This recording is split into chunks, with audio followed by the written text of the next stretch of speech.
হুজুর কেবলাই দরবার ইসলাম দিছে পুরুষ বলে যে তারা বাক শক্তি দিয়ে খোদারে ডাক নবীনে ডাক যা মনে চায় আল্লাহর ইবাদতে জোরে জোরে ডাক কারটা আল্লাহর রাসূলের ডাক আল্লাহর ডাক।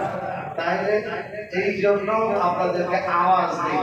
আমাদের মসজিদের মসজিদে মাসুল্লাহ অনেকে আসছে, আমাদের মসজিদে যাই দেখে দেখি আওয়াজ, বিশ্বাস করবেন না এরা বিভিন্ন ধর্মের পাগল, এই পাগলগুলি মসজিদ আছে কি আওয়াজ, তাই আপনার একটা আওয়াজটা বুঝাই দেবেন।